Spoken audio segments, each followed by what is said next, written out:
ഇന്ന് നമുക്ക് രേഖാചിത്രം എന്ന മലയാള സിനിമയുടെ കഥ നോക്കിയാലോ? കഥയുടെ ചുരുക്കം എന്തെന്നാൽ, ആത്മഹത്യ ചെയ്യുന്നതിന് മുൻപ് ഒരാൾ വിളിച്ചു പറഞ്ഞ ചില സത്യങ്ങൾ. ആ സത്യങ്ങളിലൂടെ മറന്നേക്ക് പുറത്തു വന്നത് വളരെ വർഷങ്ങൾക്ക് മുൻപ് കുഴിച്ചു മൂടിയ ഒരു 18-കാരിയുടെ അസ്ഥികൂടവും അവളുടെ മരണകാരണവുമായിരുന്നു. അതെന്തെന്നറിയണ്ടേ?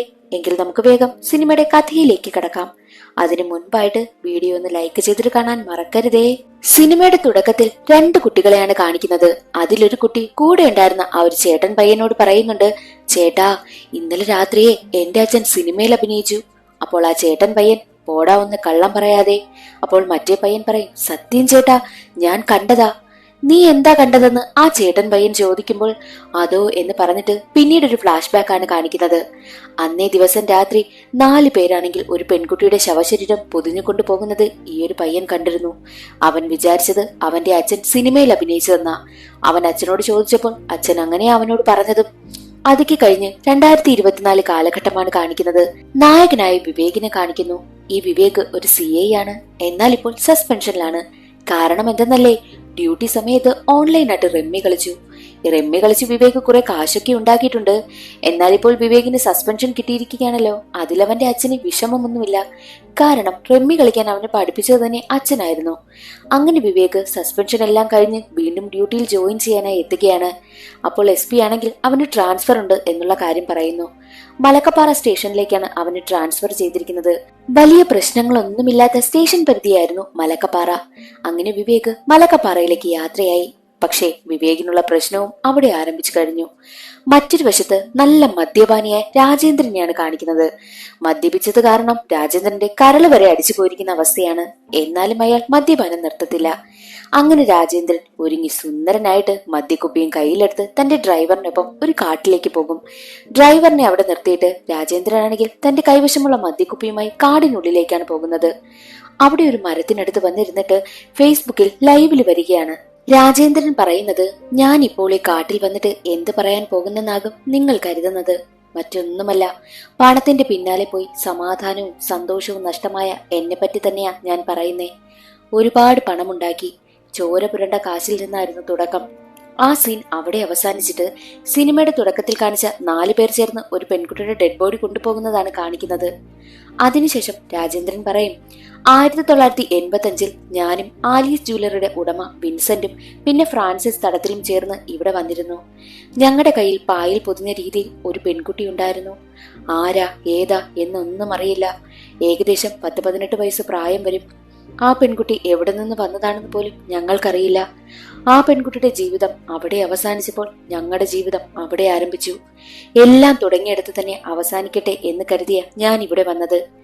ഞാൻ ഇപ്പോൾ ഇരിക്കുന്ന ഈ മരത്തിനടിയിലാണ് ആ പെൺകുട്ടിയെ ഞങ്ങൾ കുഴിച്ചിട്ടത്. ഇതെല്ലാം എന്തെങ്കിലും പുറത്തു വരുമെന്ന് ഞാൻ കരുതി. പക്ഷെ വന്നില്ല. ഇനി വരുമെന്ന് പറഞ്ഞ് കയ്യിലുണ്ടായിരുന്ന തോക്കെടുത്ത് സ്വയം വെടിവെച്ച് രാജേന്ദ്രൻ മരിക്കുന്നു. വെടിയൊച്ച കേട്ട് ഡ്രൈവർ അവിടേക്ക് ഓടിച്ചെല്ലും. വിവരമറിഞ്ഞ് പോലീസും ഫോറൻസിക്കുകാരും ഒക്കെ എത്തുകയാണ്. വിവേകുമുണ്ട്, കൂടെ DYSP മോഹൻദാസുമുണ്ട്. മോഹൻദാസ് വിവേകിനോട് പറയുന്നത്, ഡ്യൂട്ടിക്കിടയിൽ റമ്മി കളിച്ച് നീ കേരളം മുഴുവൻ ഫേമസ് ആയില്ലേ? ദേ, ഇപ്പോൾ ഈ കേസ് നീ തെളിയിച്ചു കഴിഞ്ഞാൽ നീ ഇന്ത്യ മുഴുവൻ ഫേമസ് ആകും. കാരണം ആലീസ് ജ്വല്ലറിയുടെ ഓണറായിട്ടുള്ള ആലീസ് വിൻസെന്റിന്റെ പേരാണ് ഈ രാജേന്ദ്രൻ പറഞ്ഞിരിക്കുന്നത്. ഈ കേസ് ഇത്തിരി ടഫാണെന്നുള്ള കാര്യം മോഹൻദാസ് പറയുന്നു. അവിടേക്ക് SP എത്തുകയാണ്. അവിടെ കുഴിക്കുവാനുള്ള ഓർഡറും വാങ്ങിക്കൊണ്ടാണ് SP എത്തിയിരിക്കുന്നതും. മറ്റൊരു വശത്ത് വലിയൊരു ബംഗ്ലാവാണ് കാണിക്കുന്നത്. അത് ആലീസ് വിൻസെന്റിന്റെ ആയിരുന്നു. ആലീസ് ജ്വല്ലറിയുടെ ഓണറായിട്ടുള്ള വിൻസെന്റിന്റേത്. വിൻസെന്റിനെ കണ്ടാൽ തന്നെ ഒരു പാവം പോലെയാണ് തോന്നുന്നത്. മാത്രമല്ല, വിൻസെന്റ് തന്റെ ഭാര്യയെ ആലീസിനെ അത്രയും കെയർ ചെയ്താണ് നോക്കുന്നത്. സുഖമില്ലാതെ കിടപ്പിലാണ് ആലീസും. മറ്റൊരു വശത്ത് കുഴിക്കുവാനുള്ള ഓർഡർ ഒക്കെ കിട്ടിയിരിക്കുകയാണല്ലോ. അവിടെ ഫോറൻസിക് വിഭാഗം ഡോക്ടറും ഒക്കെ എത്തിയിട്ടുണ്ട്. അങ്ങനെ കുഴിക്കൽ പരിപാടിയൊക്കെ ആരംഭിച്ചു. ഫേസ്ബുക്ക് ലൈവിൽ വന്നിട്ടാണല്ലോ രാജേന്ദ്രൻ ആത്മഹത്യ ചെയ്തത്. അതുകൊണ്ട് തന്നെ ഒരുപാട് ജനങ്ങളും മീഡിയക്കാരും എല്ലാം അവിടെ ഉണ്ടായിരുന്നു. മാത്രമല്ല, കുഴിക്കൽ നടന്നുകൊണ്ടിരിക്കവേ തന്നെ ശക്തമായി മഴ പെയ്യും. അത് കാരണം അവർക്ക് നിർത്തിവെക്കേണ്ടി വന്നു. ഒരുപാട് കുഴിച്ചിട്ടും വിചാരിച്ചതുപോലെ ഒന്നും തന്നെ കിട്ടിയില്ല. എന്നാൽ വിവേകാണെങ്കിൽ ആത്മാർത്ഥമായിട്ട് അവിടെയെല്ലാം വർക്ക് ചെയ്യുന്നുണ്ടായിരുന്നു.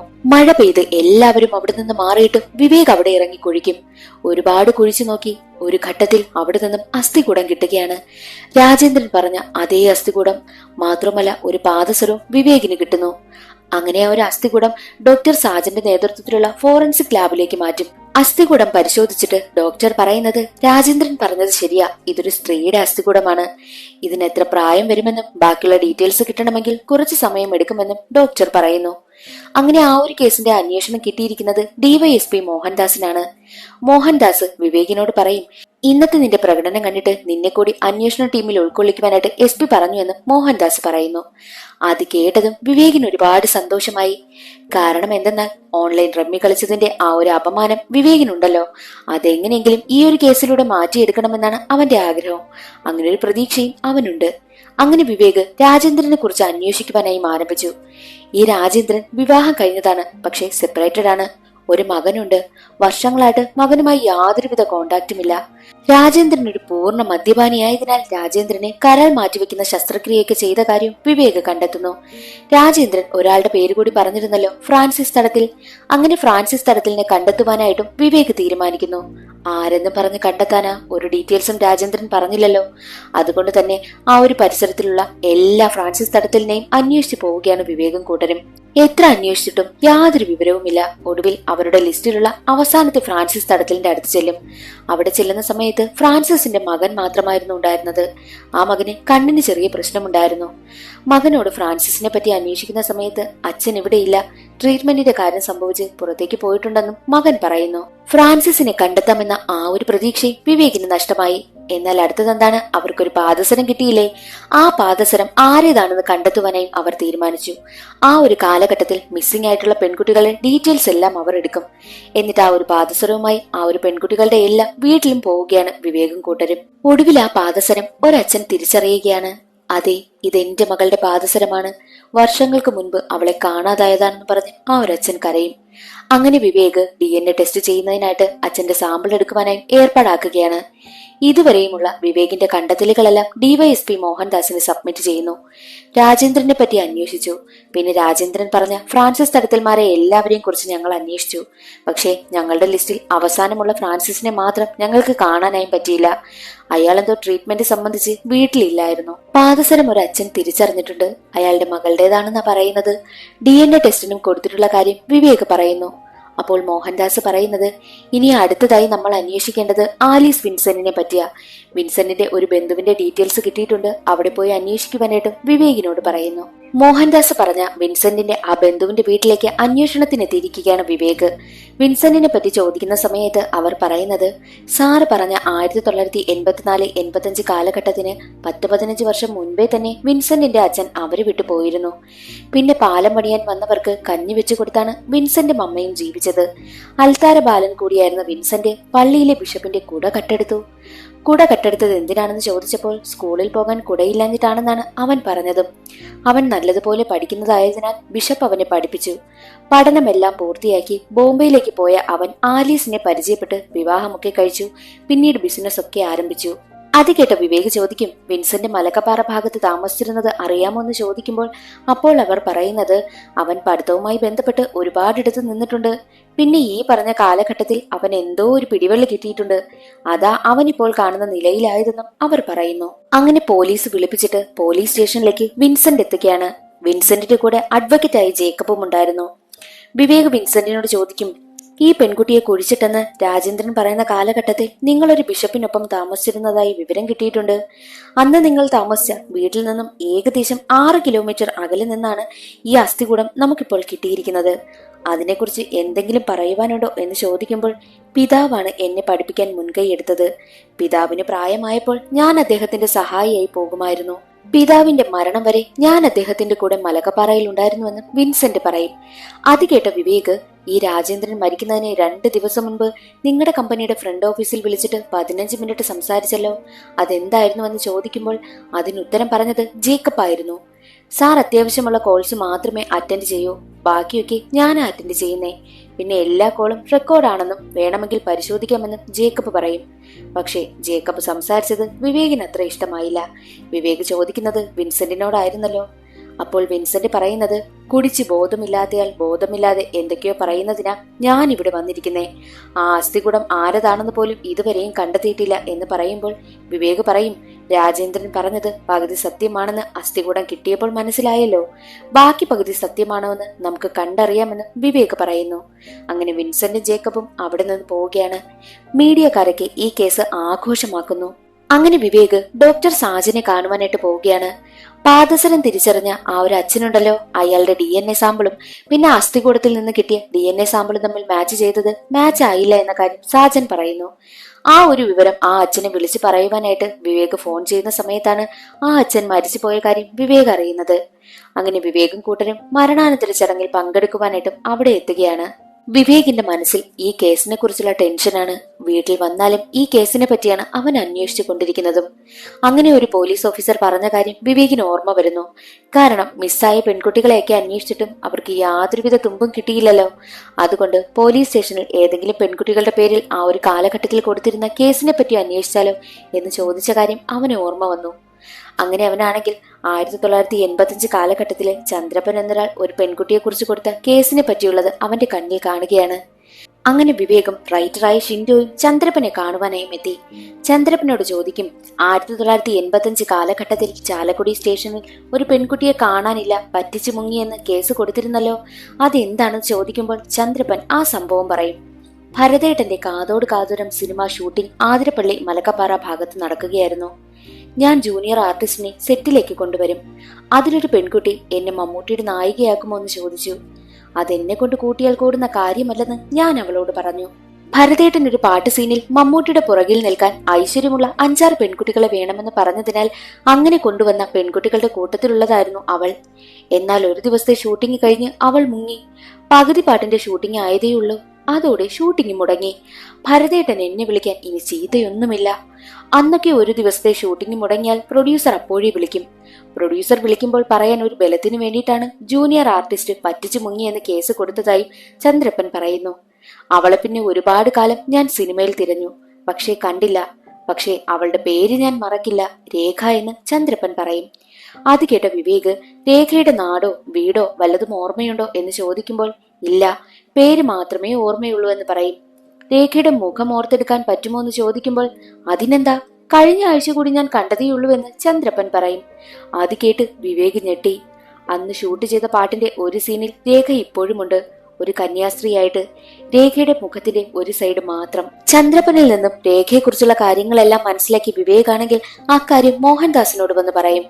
സാറേ, ഇപ്പോൾ നമുക്ക് രേഖയുടെ ആ ഒരു ഫോട്ടോ കിട്ടിയിട്ടുണ്ടല്ലോ, അതൊന്നുകൂടി ഡെവലപ്പ് ചെയ്തെടുത്ത് പുറത്തു വിട്ടാലോ എന്ന് ചോദിക്കുമ്പോൾ ഡെവലപ്പ് ചെയ്തെടുത്തോ, പക്ഷെ ഇപ്പോഴൊന്നും പുറത്തു വിടണ്ട. മമ്മൂട്ടി കൂടി അഭിനയിച്ച സിനിമയുടെ സെറ്റിൽ നിന്നല്ലേ രേഖയെ കാണാതായത്, അതുകൊണ്ട് ഇപ്പോഴൊന്നും പുറത്തു വിടണ്ട, ഇത് കുറച്ച് സെൻസിറ്റീവായ കേസാണെന്നും പറയുന്നു. അത് കേട്ട വിവേക് പറയുന്നത്, രാജേന്ദ്രൻ മരിക്കുന്നതിന് കുറച്ചുനാൾ മുമ്പ് രാജേന്ദ്രന്റെ ഫോണിലേക്ക് ഒരു നമ്പറിൽ നിന്ന് കോള് വന്നിട്ടുണ്ട്.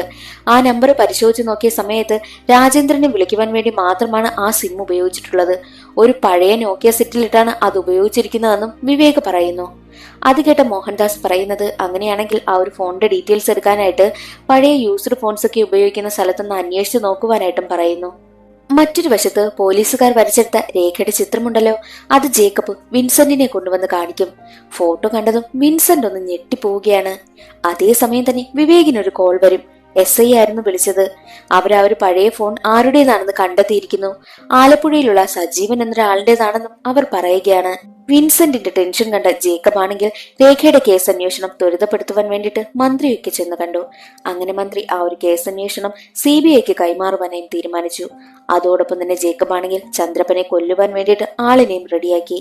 അങ്ങനെ കുറച്ച് ഗുണ്ടകളാണെങ്കിൽ ചന്ദ്രപ്പനെ കൊണ്ടുപോയി ബാറിൽ കൊണ്ടെടുത്തി ഒരുപാട് കുടിപ്പിക്കും. അതിനുശേഷം ഓടയുടെ വെള്ളം നിറച്ചു വെച്ചിരുന്ന സ്ഥലത്ത് കൊണ്ടുവന്ന് അയാളെ അതിൽ മുക്കി കൊലപ്പെടുത്തിയിട്ട് വീണ്ടും ഓടയിൽ തന്നെയാണ് കൊണ്ടുവന്ന് ഉപേക്ഷിക്കുന്നതും. അടുത്ത ദിവസം ചന്ദ്രപ്പന്റെ ഡെഡ് ബോഡി ഓടയിൽ നിന്ന് കണ്ടെത്തുകയാണ്. ചന്ദ്രപ്പന്റെ പോസ്റ്റ്മോർട്ടം റിപ്പോർട്ടിൽ ചന്ദ്രപ്പൻ അമിതമായി മദ്യപിച്ചിരുന്നുവെന്നും ഓടയിൽ വീണാണ് മരണകാരണമെന്നും പറഞ്ഞ് കേസ് ക്ലോസ് ചെയ്തു. ഇപ്പോൾ രേഖയുടെ കേസ് CBIക്ക് കൈമാറിയിരിക്കുന്നല്ലോ. ഒപ്പം നമ്മുടെ വിവേകിനെ ട്രാഫിക്കിലേക്കും തട്ടി. വിവേകിന് ആകെ ടെൻഷൻ. വിവേക് നേരെ ആ ഒരു ഡോക്ടറിന്റെ അടുത്തെത്തിയിട്ട് ഇനി നമ്മൾ എന്താ ചെയ്യുക, ആകെ ഇനി കേസ് അന്വേഷിക്കാനുള്ള എല്ലാ വഴിയും അടഞ്ഞു എന്നൊക്കെ പറഞ്ഞിരിക്കുന്ന സമയം തന്നെ CBI ഉദ്യോഗസ്ഥൻ അവിടേക്ക് വന്നിട്ട് ആ ഒരു അസ്ഥികൂടം എല്ലാം കൊണ്ടുപോവുകയാണ്. കോടതിയിൽ നിന്നുള്ള ഉത്തരവായതിനാലാണ് അവർ കൊണ്ടുപോകുന്നതും. ഇനി എന്ത് ചെയ്യുമെന്നറിയാതെ വിഷമിച്ചിരിക്കുന്ന വിവേക് ഡോക്ടറിനോട് പറയും, അന്വേഷണത്തിൽ നിന്നും ഞങ്ങളെ മാറ്റുന്നു, അസ്ഥികൂടമെല്ലാം ദേ കൊണ്ടുപോയി, ചന്ദ്രപ്പനും മരണപ്പെട്ടു, ഇനി എങ്ങനെയായി കേസ് തെളിയിക്കുന്നത് എന്നൊക്കെ പറഞ്ഞുകൊണ്ടിരിക്കുന്ന സമയത്ത് ഡോക്ടർ പറയും, ഇതുവരെ കണ്ടുപിടിച്ചതല്ലേ അവർക്ക് കൊണ്ടുപോകുവാനായി പറ്റിയുള്ളൂ, ഇനി കണ്ടുപിടിക്കാനിരിക്കുന്നത് അവർക്കൊന്നും ചെയ്യാനാകില്ലല്ലോ എന്ന് പറയും. അത് വിവേകിന് ഒരു മോട്ടിവേഷനായി. അങ്ങനെ വിവേക് കാതോട് കാതോരം സിനിമയുടെ അസോസിയേറ്റ് ആയിരുന്ന കമലിനെ കാണുവാനായും എത്തി. കമലാണെങ്കിൽ ആ ഒരു സെറ്റിലെ കാര്യങ്ങളെല്ലാം വിവേകിനോട് പറഞ്ഞു. മാത്രമല്ല അന്ന് മമ്മൂട്ടിയെ ഇന്റർവ്യൂ ചെയ്യുവാനായിട്ട് പള്ളാശ്ശേരി എന്നൊരാൾ വന്നിരുന്നു. അയാളോട് പോയി ചോദിച്ചാൽ ആ ഒരു സിനിമയുടെ ലൊക്കേഷനിലെ സ്റ്റിൽസ് ഒക്കെ കിട്ടുമെന്നും കമല് പറഞ്ഞു. അങ്ങനെ വിവേക് നേരെ പള്ളാശ്ശേരിയെ കാണുവാനായിട്ട് വന്നു. പള്ളാശ്ശേരിയുടെ കയ്യിൽ നിന്നും കുറെ ഡീറ്റെയിൽസും ഫോട്ടോകളും ഒക്കെ വിവേകിന് കിട്ടി. ആ ഫോട്ടോ കൊണ്ടുവന്ന് ചെക്ക് ചെയ്യുന്ന സമയത്ത് അതിൽ രേഖയുടെ ഫോട്ടോയും ഉണ്ടായിരുന്നു, മമ്മൂട്ടിക്കൊപ്പം നിൽക്കുന്നത്. എന്നാൽ രേഖയുടെ അടുത്ത് മറ്റൊരു സ്ത്രീയും ഉണ്ടായിരുന്നു, ഒരു കന്യാസ്ത്രീ വേഷം ധരിച്ച സ്ത്രീ. അവരുടെ ഡ്രസ്സും കൊന്തയും ഒക്കെ കണ്ടിട്ട് രേഖയിട്ടിരിക്കുന്നതിൽ നിന്നും വ്യത്യസ്തമാണെന്ന് വിവേകിന് മനസ്സിലായി. അതൊരു യഥാർത്ഥ കന്യാസ്ത്രീയാണെന്ന് വിവേക് മനസ്സിലാക്കുന്നു. അങ്ങനെ അവരെ കണ്ടെത്തുവാനായിട്ടും വിവേക് തീരുമാനിക്കുകയാണ്. അങ്ങനെ വിവേക് മലക്കപ്പാറയിലുള്ള ഒരു കോൺവെന്റിലെ ആ ഒരു സിസ്റ്ററിനെ കണ്ടെത്തുകയാണ്. ആ സിസ്റ്റർ ഇപ്പോൾ വയസ്സായിരിക്കുന്നു.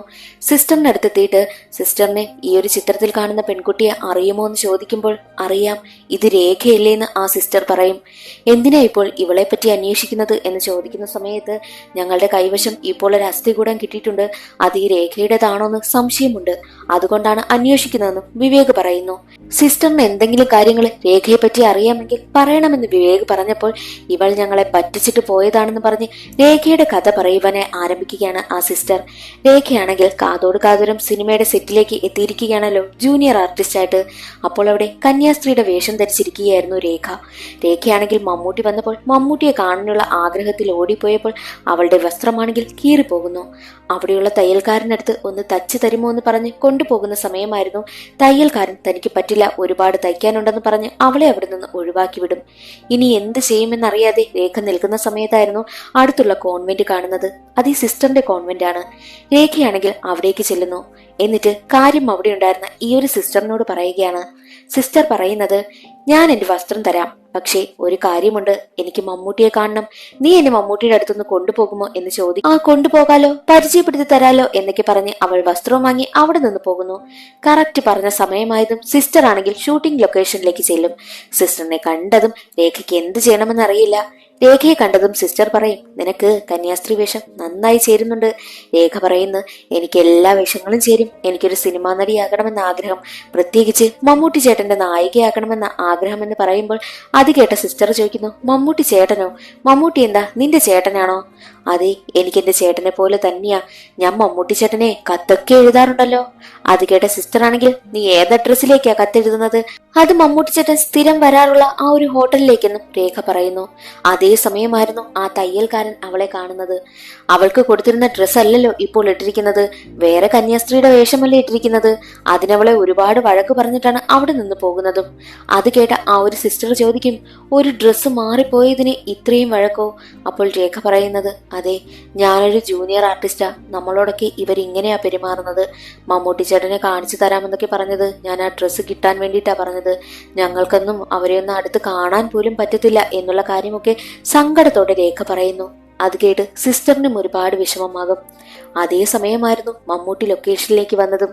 അപ്പോൾ സിസ്റ്റർ ചോദിക്കും, നീ മമ്മൂട്ടിയെ കണ്ടിട്ടില്ലല്ലോ, നിനക്ക് നിന്റെ മമ്മൂട്ടി ചേട്ടനെ കാണണ്ടേ എന്ന് പറഞ്ഞ് രേഖയുടെ കൈയും പിടിച്ച് മമ്മൂട്ടി വരുന്ന സ്ഥലത്തേക്ക് ഓടിപ്പോകുകയാണ് ഈ സിസ്റ്റർ. അങ്ങനെ അടുത്ത് നിന്ന് ആ ഒരു സിസ്റ്ററും രേഖയും മമ്മൂട്ടിയെ കാണുകയാണ്. ആ ഒരു സ്റ്റില്ലാണ് വിവേകിന് കിട്ടിയിരിക്കുന്നതും. അന്നേ ദിവസം രാത്രി ഷൂട്ടിംഗ് നടക്കുകയായിരുന്നു. പക്ഷെ നല്ല മഴ, പാട്ട് സീനാണ് ഷൂട്ട് ചെയ്തുകൊണ്ടിരുന്നത്. മഴ കാരണം ഷൂട്ടിംഗ് മുടങ്ങിപ്പോയി. എന്നാൽ ആ സിസ്റ്റർ ആണെങ്കിൽ രേഖയെ തന്റെ കോൺവെന്റിലേക്ക് കൂട്ടിക്കൊണ്ടുവരും. അന്നേ ദിവസം രേഖയെ കൊണ്ടുവന്ന് റൂമൊക്കെ അവർ കാണിച്ചു കൊടുക്കുന്നു. അപ്പോൾ രേഖ പറയുന്നത്, ഇന്നെനിക്ക് ഏറ്റവും നല്ല ദിവസമായിരുന്നു, എന്നോട് ഇത്രയും സ്നേഹത്തോടെ സിസ്റ്റർ അല്ലാതെ വേറെ ആരും പെരുമാറിയിട്ടില്ല എന്നൊക്കെ രേഖ പറയുന്നു. അങ്ങനെ രേഖ ഫുഡൊക്കെ കഴിച്ച് തന്റെ റൂമിൽ പോയി കിടന്നുറങ്ങും. അടുത്ത ദിവസം രാവിലെ തന്നെ അവിടേക്ക് എത്തിയ വേലക്കാരിയെ തങ്കമ്മയാണെങ്കിൽ ഓഫീസിലെ അലമാരയൊക്കെ ആരോ കുത്തി തുറന്നിട്ടിരിക്കുന്നത് കണ്ടു. അവിടെ ഉണ്ടായിരുന്ന കാശും സ്വർണവും എല്ലാം അടിച്ചുകൊണ്ട് പോയിരിക്കുന്നു. സഭയുടെ പേരിൽ ഹോസ്പിറ്റൽ തുടങ്ങാൻ വെച്ചിരുന്ന കാശും പിന്നെ സ്വർണത്തിന്റെ തിരുരൂപങ്ങളും എല്ലാം നഷ്ടമായിരിക്കുന്നു. മാത്രമല്ല റൂമിൽ രേഖയും കാണാനില്ല. അതുകൊണ്ട് തന്നെ രേഖയാണ് അതെല്ലാം കൊണ്ടുപോയതെന്ന് എല്ലാവരും പറയുന്നു. രേഖയെ അവിടേക്ക് കൊണ്ടുവന്നതിന് സിസ്റ്ററിനെ എല്ലാവരും കുറ്റപ്പെടുത്തുകയാണ് ചെയ്തതും. അത് കേട്ട വിവേക്, ഇത്രയും പ്രശ്നം നടന്നിട്ടും നിങ്ങൾ എന്താ ഒരു കംപ്ലൈന്റ് പോലും കൊടുക്കാത്തത് എന്ന് ചോദിക്കുമ്പോൾ സിസ്റ്റർ പറയുന്നത്, ഞങ്ങളുടെ ഈ ഒരു കോൺവെന്റ് നല്ല രീതിക്ക് ചാരിറ്റി പ്രവർത്തനങ്ങളൊക്കെ നടത്തുന്നതാ. അപ്പോൾ ഞങ്ങൾക്ക് കിട്ടുന്ന ഡൊണേഷൻ മണി ഇത്രയും അലക്ഷ്യമായിട്ട് ഹാൻഡിൽ ചെയ്തത് പുറത്തൊക്കെ അറിഞ്ഞു കഴിഞ്ഞു കഴിഞ്ഞാൽ അതാകെ പ്രശ്നമല്ലേ, ഞങ്ങളുടെ ഫ്യൂച്ചർ ഡൊണേഷനെയും ബാധിക്കും. അതുകൊണ്ടാണ് കംപ്ലൈന്റ് കൊടുക്കാത്തതെന്നും സിസ്റ്റർ പറയുന്നു. അപ്പോൾ വിവേക് ചോദിക്കും, അന്ന് രേഖയെ കാണാതായ ദിവസം ഇവിടെ ഉണ്ടായിരുന്നവരൊക്കെ ഇപ്പോൾ എന്ത് ചെയ്യുകയാണെന്ന് ചോദിക്കുമ്പോൾ അന്നുണ്ടായിരുന്ന കുറെ സിസ്റ്റർമാരൊക്കെ മരണപ്പെട്ടു. പിന്നെ ഉണ്ടായിരുന്നത് പുഷ്പവും തങ്കമ്മ ചേച്ചിയാ. തങ്കമ്മ ചേച്ചിയും തങ്കമ്മ ചേച്ചിയുടെ ഫാമിലിയും ഇവിടെ തന്നെയായിരുന്നു. പുഷ്പമാണെങ്കിൽ അതിനുശേഷമുള്ള ഇവിടെ വന്ന മദറിന്റെ ഭരണം ഒന്നും സഹിക്കാനാകാതെ ഇവിടെ നിന്ന് പോയി. പിന്നെ തങ്കമ്മ ചേച്ചിയും ഭർത്താവും മരണപ്പെട്ടു. പിന്നെ ഇനിയുള്ളത് തങ്കമ്മ ചേച്ചിയുടെ മകനായ ബിനു ആണെന്ന് പറഞ്ഞ് ബിനുവിന്റെ അഡ്രസ്സും ഡീറ്റെയിൽസും എല്ലാം വിവേകിന് കൈമാറുന്നു. അങ്ങനെ ആ ഒരു അഡ്രസ്സൊക്കെ പരിശോധിച്ച് നോക്കുന്ന സമയത്ത് വിവേകിന് എന്തൊക്കെയോ സംശയം വരികയാണ്. എന്തെന്നാൽ രാജേന്ദ്രനെ വിളിച്ചിരുന്ന ആ ഒരു സജീവൻ ഉണ്ടല്ലോ, സജീവന്റെ അതേ നാട്ടുകാരൻ തന്നെയായിരുന്നു ഈ ബിനു. ഇവർ തമ്മിൽ എന്തെങ്കിലും കണക്ഷൻ ഉണ്ടാകുമോ എന്ന സംശയം വിവേകിനുണ്ടാകുന്നു. മറ്റൊരു വശത്ത് വിൻസെന്റിന്റെ ഭാര്യയായ ആലീസിന് അസുഖം കൂടിയതിനാൽ ഹോസ്പിറ്റലിലേക്ക് കൊണ്ടുപോകും. അവരെ കാണുവാനായിട്ട് ജേക്കബ് എത്തുകയാണ്. ജേക്കബ് വന്നത് ആലീസിനെ കാണണമെന്നുമല്ല, വിൻസെന്റിന്റെ പേരിലുള്ള ആ ഒരു കേസ് ഉണ്ടല്ലോ അതിനെ കുറിച്ചുള്ള കാര്യങ്ങളൊക്കെ പറയുവാൻ വേണ്ടിയിട്ടാണ്. ജേക്കബ് പറയുന്നത്, എന്റെ ലിസ്റ്റിലുള്ള കുറച്ച് ഫ്രാൻസിസ് തടത്തിൽമാരുടെ ഡീറ്റെയിൽസ് കിട്ടി, ഇനി കുറച്ചു പേരുടേത് കൂടി കിട്ടാനുണ്ടെന്ന് പറയുന്നു. മറ്റൊരു വശത്ത് ബിനുവിനെയും സജീവിനെയും അന്വേഷിച്ചു പോവുകയാണ് വിവേക്. അതിനു മുൻപായിട്ട് തന്റെ കാമുകിയും പത്രപ്രവർത്തകയുമായിട്ടുള്ള ഭാമയെ കണ്ടിട്ട്, മറ്റുള്ളവർക്ക് രേഖ എന്തോ ആയിക്കോട്ടെ, പക്ഷെ എനിക്ക് രേഖ ആരാണെന്നറിയണം, അവളെ കുറിച്ചുള്ള കൂടുതൽ കാര്യങ്ങളും എനിക്കറിയണം, അതിന് നീ എന്നെ സഹായിക്കണമെന്നും ഭാമയോട് പറഞ്ഞിട്ടാണ് വിവേക് പോകുന്നത്. വിവേക് നേരെ ബിനുവിന്റെയും സജീവിന്റെയും സ്ഥലമായ ഇലഞ്ഞിത്തറയിലെത്തി. അവിടുത്തെ ലോക്കൽ പോലീസ് സ്റ്റേഷനിൽ നിന്നും അവരുടെ ലൊക്കേഷന് കണ്ടെത്തുകയാണ്. സജീവന്റെ ഡീറ്റെയിൽസ് എടുത്ത സമയത്ത് സജീവനെ കാപ്പ ചുമത്തിവിട്ട പ്രതിയ, അതുകൊണ്ട് അവനെ സൂക്ഷിക്കണമെന്ന് പ്രത്യേകം വിവേകിനോട് അവിടെയുള്ള പോലീസുകാർ പറഞ്ഞു. അങ്ങനെ സജീവനുള്ള സ്ഥലത്തേക്ക് വരികയാണ് വിവേക്. പക്ഷെ അവിടെ വെച്ച് ബിനുവിനെയും കിട്ടുന്നു. രണ്ടുപേരെയും കൈയോടെ പിടികൂടുകയാണ് വിവേക്. അവിടെ വെച്ച് ചെറിയൊരു ഫൈറ്റ് നടക്കുകയാണ്. എന്തെന്നാൽ വിവേക് പോലീസാണെന്ന് രണ്ടാൾക്കും മനസ്സിലായി. രണ്ടിനെയും അടിച്ചൊതുക്കിയ വിവേക് ആണെങ്കിൽ, നിങ്ങൾ എന്തിനാ രാജേന്ദ്രനെ വിളിച്ചത് എന്ന് ചോദിക്കുന്ന സമയത്ത്, അത് കുറച്ച് കാശിന് വേണ്ടിയിട്ടാണ്, ഞങ്ങൾക്ക് അദ്ദേഹം കാശ് തരുമായിരുന്നു, അതിനു വേണ്ടിയിട്ടാ വിളിക്കുന്നത് എന്ന് പറഞ്ഞപ്പോൾ, എന്തിനാ നിങ്ങൾക്ക് കാശ് തരുന്നതെന്ന് വിവേകൻ ചോദിക്കുന്നു. അതെയോ, അതൊരു സത്യം തുറന്നു പറയാതിരിക്കാനാ കാശ് തരുന്നതെന്ന് പറയും. എന്ത് സത്യമെന്ന് വിവേക് ചോദിക്കുന്ന സമയത്ത് അവർ ആ ഒരു കാര്യം തുറന്നു പറയുകയാണ്. സജീവ് പറയും, കുഞ്ഞിലെ ഇവനാണെങ്കിൽ എന്റെ അടുത്തൊരു കാര്യമെന്ന് പറഞ്ഞിരുന്നു. ഇവന്റെ അച്ഛനും 3 പേരും ചേർന്ന് ഒരു പെണ്ണിനെ പായിൽ പൊതിഞ്ഞെടുത്തോണ്ട് പോകുന്നത് കണ്ടെന്ന്. ഇവന്റെ അച്ഛനോട് അത് ആരെയാ കൊണ്ടുപോയത് എന്ന് ചോദിച്ചപ്പോൾ അച്ഛൻ പറഞ്ഞത്, അത് ഞാൻ സിനിമയിൽ അഭിനയിച്ചതാ, കാതോട് കാതോരം സിനിമ എന്നാ പറഞ്ഞത്. അങ്ങനെ സിനിമ റിലീസായ സമയത്ത് ഞങ്ങൾ 2 പേരും സിനിമ കണ്ടു. പക്ഷെ അതിൽ ഇവന്റെ അച്ഛൻ അഭിനയിച്ച സീനൊന്നുമില്ലായിരുന്നു. എന്നാൽ വലുതായപ്പോഴും ഞങ്ങൾ ആ ഒരു രംഗം നോക്കി. പക്ഷെ ആ സിനിമയിൽ അങ്ങനെ ഒരു രംഗമേ ഇല്ലായിരുന്നു. സിനിമയിൽ ആ ഒരു രംഗമേ ഇല്ല, അതിലെന്തോ വശപ്പിച്ചുകൊണ്ട് എന്ന് മനസ്സിലാക്കിയ ഞങ്ങളാണെങ്കിൽ ഇവന്റെ അച്ഛനോട് തന്നെ അത് പോയി ചോദിച്ചു. അച്ഛൻ സുഖമില്ലാതെ കിടക്കുകയായിരുന്നു. എന്നാൽ അച്ഛനാണെങ്കിൽ നടന്ന സംഭവം എല്ലാം തുറന്നു പറഞ്ഞു. അതൊരു പെൺകുട്ടിയുടെ ഡെഡ് ബോഡിയാണെന്നും ഞങ്ങൾ 4 പേരും ചേർന്നാണ് അവളെ കുഴിച്ചിട്ടതെന്നും അവിടെ നിന്ന് ഒരുപാട് സ്വർണവും പണവും ഒക്കെ കിട്ടിയിരുന്നു എന്നുള്ള കാര്യമൊക്കെ പറയുന്നു. എന്നിട്ട് അച്ഛൻ കൂടെ ഉണ്ടായിരുന്ന ബാക്കിയുള്ളവരുടെ പേരും പറഞ്ഞു. അതിലാകെ അറിയാവുന്നത് രാജേന്ദ്രനെ മാത്രമായിരുന്നു. ഈ രാജേന്ദ്രൻ ഇവരുടെ വീട്ടിൽ പണ്ട് ജോലിക്ക് നിന്നിരുന്നു. എന്നാൽ പെട്ടെന്നാണ് രാജേന്ദ്രൻ ഇത്രയ്ക്കും വേണ്ടി വളർന്നത്. അങ്ങനെയാണ് ഞങ്ങൾ രാജേന്ദ്രനെ ചെന്ന് കണ്ടിട്ട് ഈ ഒരു കാര്യം പറഞ്ഞ് ബ്ലാക്ക്മെയിൽ ചെയ്യുവാനായി തുടങ്ങി ഒരുപാട് കാശും വാങ്ങിയത്. അവസാനമായി വിളിച്ചതും ഈ ഒരു കാര്യത്തിന് വേണ്ടിയിട്ടാണ്. ഈ ഒരു സത്യം പുറത്തു പറയാതിരിക്കാനാണ് രാജേന്ദ്രൻ ഞങ്ങൾക്ക് കാശ് തന്നുകൊണ്ടേയിരുന്നതെന്ന് ബിനുവും സജീവനും പറയും. എന്നിട്ട് സജീവൻ പറയും, അവസാനം ഞങ്ങൾ അറിഞ്ഞത് രാജേന്ദ്രന്റെ മരണ വാർത്തയാണ്. ഇവന്റെ അപ്പച്ചൻ ആരുടെയൊക്കെ പേര് പറഞ്ഞോ ആ പേരുകൾ തന്നെയാണ് രാജേന്ദ്രനും പറഞ്ഞത്. എന്നാൽ രാജേന്ദ്രൻ ഇവന്റെ അപ്പച്ചന്റെ പേര് പറഞ്ഞില്ല. മിക്കവാറും അപ്പച്ചൻ മരിച്ചതുകൊണ്ടാകാം പറയാത്തതെന്നും സജീവൻ പറയുന്നു. അതെല്ലാം കേട്ട വിവേക് പറയുന്നത്, ഒരു കാര്യം ചെയ്യാം, നിങ്ങൾ ഈ കാര്യങ്ങളെല്ലാം ഡിവൈഎസ്പിയോട് തുറന്നു പറയണം. എന്നാൽ മാത്രമേ നിങ്ങൾക്ക് ഇതിൽ നിന്ന് രക്ഷപ്പെടാനൊക്കൂ. ഇല്ല എന്നുണ്ടെങ്കിൽ നിങ്ങളും പെടുമെന്ന് പറഞ്ഞിട്ടാണ് വിവേക് അവിടെ നിന്ന് പോകുന്നതും. വിവേകിന്റെ ആവശ്യത്തെ ബിനുവും സജീവനും അംഗീകരിക്കുകയും ചെയ്തു. ആ കാര്യങ്ങളെല്ലാം മോഹൻദാസിനെ വിളിച്ചു പറയും. എന്നാൽ മോഹൻദാസ് പറയുന്നത്, ഇപ്പോൾ നമ്മൾക്ക് അവരെ കസ്റ്റഡിയിൽ എടുക്കുവാൻ പോലുമുള്ള അധികാരമില്ല, ആ കേസ് നമ്മളല്ലല്ലോ അന്വേഷിക്കുന്നത് എന്നായിരുന്നു മോഹൻദാസ് പറഞ്ഞത്. അടുത്ത ദിവസം വിവേക് അറിയുന്നത് ബിനുവിന്റെയും സജീവന്റെയും മരണവാർത്തയായിരുന്നു. അവരെ ആരോ കൊന്നിരുന്നു. ആ വാർത്തയറിഞ്ഞ് വിവേക് ഞെട്ടിപ്പോയി. വിവേക് ആണെങ്കിൽ രേഖയുടെ കേസ് എങ്ങനെയെങ്കിലും തെളിയിക്കണമെന്ന് ഭ്രാന്ത് പിടിച്ച് അന്വേഷിക്കുന്നു. വീട്ടിലിരുന്ന് കാതോട് കാതോരം സിനിമ ലൊക്കേഷനിലെ സ്റ്റിൽസ് ഒക്കെ പരിശോധിക്കുന്ന സമയത്ത് ഒരു ഫോട്ടോ വിവേകിന്റെ കണ്ണിൽ പെടുന്നു. ആ ഫോട്ടോ കണ്ട് വിവേകിന് ആരെയോ പരിചയം തോന്നുന്നു. ആരുടേതെന്നാൽ ഫ്രാൻസിസ് തട്ടലിനെ തിരക്കി അവർ നടന്ന സമയത്ത് ലാസ്റ്റ് ഒരു വീട്ടിൽ വന്നപ്പോൾ ഒരു മകൻ പറഞ്ഞല്ലോ അച്ഛൻ ട്രീറ്റ്മെന്റിന് വേണ്ടി പോയിരുന്നെന്ന്. ആ മകന്റെ കണ്ണും വയ്യാതിരിക്കുകയായിരുന്നല്ലോ. അതേ രൂപത്തിലുള്ള കണ്ണും വയ്യാത്ത ഒരാളുടെ ഫോട്ടോ തന്നെയായിരുന്നു അത്. അച്ഛന്റെയും മകന്റെയും രൂപം ഒരുപോലെ തന്നെ ഇരിക്കുന്നു. അത് വെച്ചാണ് ലാസ്റ്റ് പോയതാണ് യഥാർത്ഥ ഫ്രാൻസിസ് എന്ന് വിവേകിന് മനസ്സിലായത്. അങ്ങനെ വീണ്ടും ഫ്രാൻസിസിനെ കാണുവാനായും എത്തി. എന്നിട്ട് ആ ഒരു ഫോട്ടോ കാണിച്ചിട്ട് ഇതാരെന്ന് മനസ്സിലായോ എന്ന് ചോദിക്കുമ്പോൾ ഇല്ലെന്നായിരുന്നു ഫ്രാൻസിസ് പറഞ്ഞത്. എന്തിനാ കള്ളം പറയുന്നത്? എല്ലാത്തിനുമുള്ള തെളിവ് നിങ്ങളുടെ കൺമുന്നിൽ തന്നെയുണ്ടല്ലോ. നിങ്ങളുടെ മകൻ കാതോട് കാതോരം ലൊക്കേഷനിലെ സ്റ്റില്ലാണിതെന്ന് പറയുമ്പോൾ ഫ്രാൻസിസ് പറയുന്നത്, ഞാൻ ആ ഒരു സ്ഥലത്തും പോയിട്ടില്ല, ആ ഒരു ലൊക്കേഷനിലും പോയിട്ടില്ല എന്ന് പറയും. നിങ്ങൾ എന്തിനാ കള്ളം പറയുന്നത്? ഇപ്പോൾ ഈ ഒരു കേസുമായി ബന്ധപ്പെട്ട എല്ലാവരും മരിച്ചുകൊണ്ടിരിക്കുകയാണ്. ചിലപ്പോൾ നാളെ ഞാനാകാം, നിങ്ങളാകാം, അല്ലെങ്കിൽ നിങ്ങളുടെ മകനാകാം. സത്യം തുറന്നു പറയാതിരിക്കുന്നത് നിങ്ങൾ നിങ്ങളുടെ മരണത്തെ ക്ഷണിച്ചു വരുത്തും പോലെയാണെന്ന് പറഞ്ഞ് വിവേക് അവിടെ നിന്ന് പോകാനായി ഒരുങ്ങുമ്പോൾ എല്ലാ സത്യവും തുറന്നു പറയുവാനെ ഫ്രാൻസിസ് തീരുമാനിക്കുന്നു. ഫ്രാൻസിസ് പറയുന്നത്, ഞങ്ങളല്ല തുടങ്ങി വെച്ചത്, എല്ലാം തുടങ്ങി വെച്ചത് പുഷ്പവും വക്കച്ചനുമാണെന്ന് പറഞ്ഞ് പിന്നീട് ഒരു ഫ്ലാഷ് ബാക്ക് ആണ് കാണിക്കുന്നത്. വിശ്രമ ജീവിതത്തിന് വേണ്ടിയിട്ട് നാട്ടിലേക്ക് മടങ്ങി വരികയായിരുന്ന മെത്രാനൊപ്പം വന്നതായിരുന്നു വക്കച്ചൻ. വക്കച്ചൻ പഠിത്തമൊക്കെ കഴിഞ്ഞു നിൽക്കുന്ന സമയം അതേ മഠത്തിൽ തന്നെ ജോലിക്ക് നിന്ന ആളായിരുന്നു പുഷ്പം. അങ്ങനെ ഈ പുഷ്പവും വക്കച്ചനും തമ്മിൽ നല്ല അടുപ്പത്തിലായി. വക്കച്ചൻ പുഷ്പത്തിനോട് പറഞ്ഞു, എനിക്ക് കുറച്ച് കാശ് വേണം, എങ്കിലേ ഇവിടെ നിന്ന് പോയി എനിക്ക് സ്വന്തമായി ബിസിനസ് ഒക്കെ ചെയ്ത് ജീവിക്കാനാകൂ എന്ന് പറയുമ്പോൾ പുഷ്പം പറയുന്നത്, കാശുണ്ടാക്കാൻ ഞാൻ സഹായിക്കാം, പക്ഷേ പോകുമ്പോൾ എന്നെ കൂടി കൊണ്ടുപോകണമെന്ന് പറഞ്ഞു. അതിന് വക്കച്ചനും തയ്യാറായി. അങ്ങനെ വക്കച്ചനും പുഷ്പവും ചേർന്ന് അവിടുത്തെ ഏലവും കുരുമുളകും റബ്ബർ ഷീറ്റും എല്ലാം മറിച്ചു വിൽക്കുകയും ചെയ്തു. എന്നാൽ അതെല്ലാം അവിടെ ജോലി ചെയ്യുകയായിരുന്ന തങ്കമ്മയുടെ ഭർത്താവായ ബേബി അറിയും. പക്ഷെ ബേബി അവരെ ഒറ്റിക്കൊടുക്കത്തില്ല, അവർക്കൊപ്പം നിന്നു. എന്നിട്ട് പുഷ്പം പറയുന്നത്, ഇവിടെ ഏലവും കുരുമുളകും റബ്ബറും അല്ലാതെ ഇവിടെ ഒരുപാട് പൈസയുണ്ട്, ഡൊണേഷൻ കിട്ടുന്ന ഒരുപാട് കാശ് ഇവിടുത്തെ അലമാരിയിലായിരിക്കുന്നത് എന്ന് പറയുന്നു. അത് നമുക്ക് അടിച്ചെടുക്കണമെന്നും പുഷ്പം പറയുന്നു. അങ്ങനെ പുഷ്പവും വക്കച്ചനും ചേർന്ന് ആ ഒരു അലമാരയുടെ കള്ളത്താക്കോൽ ഉണ്ടാക്കുവാനായി തീരുമാനിച്ച് അത് സോപ്പിൽ പതിപ്പിക്കും. എന്നിട്ട് അതൊരു കൊല്ലനടുത്ത് കൊണ്ടുപോയി താക്കോൽ അടിക്കുവാനായി വക്കച്ചനും ബേബിയും പോവുകയായിരുന്നു. താക്കോൽ അടിക്കുവാനായിട്ട് അവരൊരു കൊല്ലനെടുത്തെത്തിയിരുന്നല്ലോ. ഈ കൊല്ലൻ ഫ്രാൻസിസിന്റെ കൂട്ടുകാരനായിരുന്നു. അയാളാണെങ്കിൽ അക്കാര്യം ഫ്രാൻസിസിനോട് പറഞ്ഞു. അവരെല്ലാവരും ചേർന്ന് എന്തോ പ്ലാൻ ചെയ്യുകയാണെന്ന് ഫ്രാൻസിസിന് മനസ്സിലായി. താക്കോൽ കിട്ടിയ പുഷ്പമാണെങ്കിൽ കൃത്യമായൊരു അവസരം കിട്ടുന്നതിന് വേണ്ടിയിട്ട് കാത്തിരുന്നു. എന്തെന്നാൽ അവിടെയുള്ള കാശും സ്വർണവുമെല്ലാം ഇപ്പോൾ അവരടിച്ചെടുത്താൽ അവരുടെ പിന്നാലെ പോലീസ് വരും. അവരിത് മോഷ്ടിച്ചാൽ അവരുടെ പിന്നാലെ പോലീസേ വരരുത്. അതിനു വേണ്ടിയിട്ടുള്ള ഒരു അവസരത്തിന് വേണ്ടിയിട്ട് പുഷ്പം കാത്തിരുന്നു. അങ്ങനെയാണ് കോൺവെന്റിൽ നിൽക്കുവാനായിട്ട് രേഖ വന്നതും. ആ കാര്യം പുഷ്പ അറിയുന്നു. അതൊരവസരമായി അവൾ സ്വീകരിക്കുകയാണ്. അവളാണെങ്കിൽ ബേബി ചേട്ടനോട് പറഞ്ഞു, ഇന്ന് രാത്രി വക്കച്ചനോട് ഇവിടെ ജീപ്പുമായി വരണമെന്ന് പറയാൻ ബേബി ചേട്ടനെ പറഞ്ഞു വിട്ടു. ബേബിയും വക്കച്ചനും അന്നേ ദിവസം തന്നെ ജീപ്പിൽ അങ്ങോട്ടും ഇങ്ങോട്ടും പോകുന്നത് ഫ്രാൻസിസും കൂട്ടുകാരനായ രാജേന്ദ്രനും ശ്രദ്ധിക്കുന്നുണ്ടായിരുന്നു. ഇവർക്ക് രണ്ടുപേർക്കും എന്തോ അവർ കൃത്യമായി പ്ലാൻ ചെയ്യുന്നു എന്നത് മനസ്സിലായി. ആഹാരമൊക്കെ കഴിച്ച് രേഖ ഉറങ്ങുവാനായി കിടന്നു. എന്നാൽ അതേ റൂമിലേക്ക് പ്രവേശിച്ച പുഷ്പമാണെങ്കിൽ അവളെ കഴുത്ത് ഞെരിച്ച് കൊലപ്പെടുത്തി. അതേസമയം വക്കച്ചനും രേഖയുടെ റൂമിലേക്ക് വരുന്നു.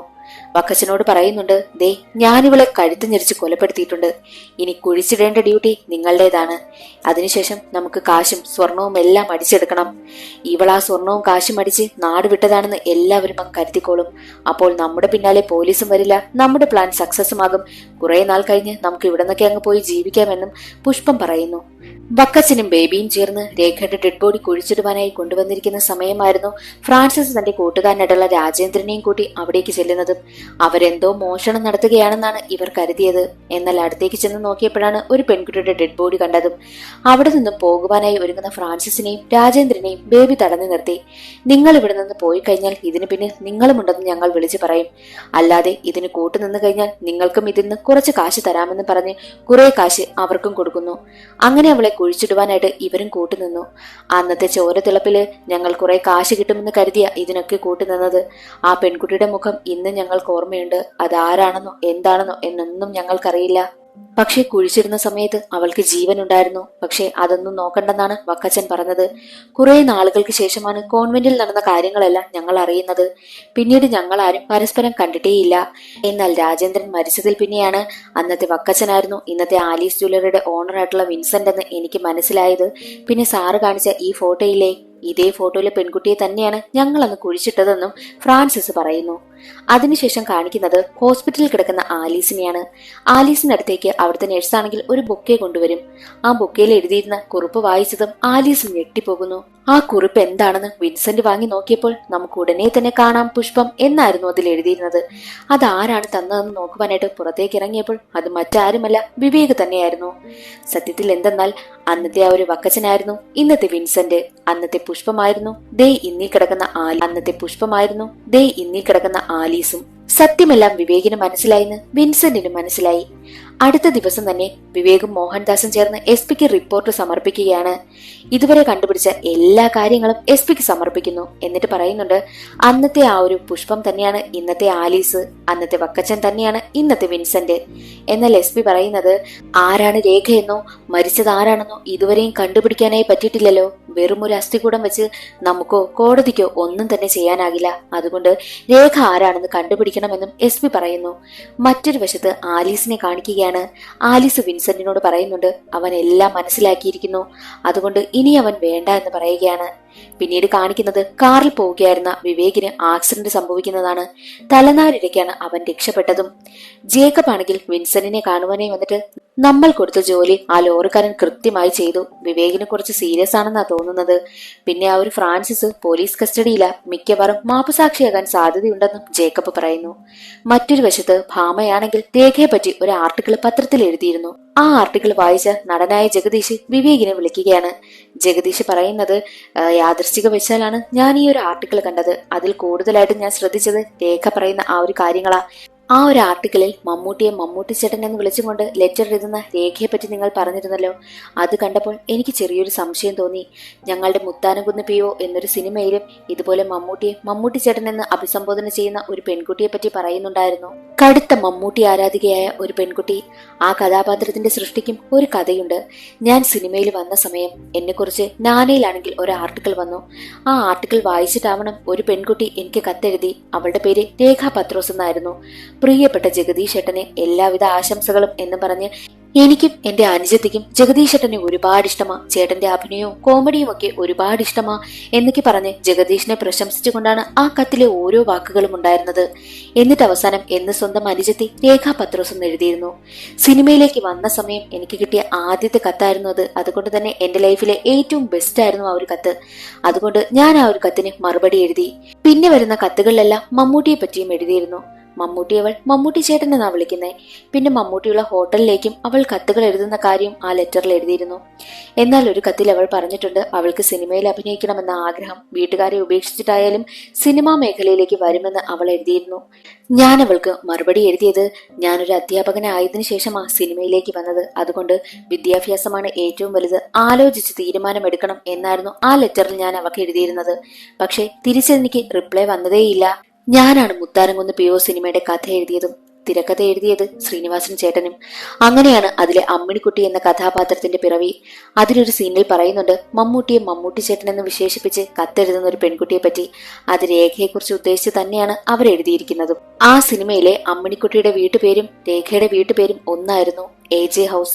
എനിക്ക് ആദ്യമായിട്ട് കിട്ടിയ അപ്രീസിയേഷൻ ലെറ്റർ ആയതിനാൽ ഞാൻ ആ ഒരു വീട്ടുപേര് ഇതുവരെയും മറന്നിട്ടില്ല.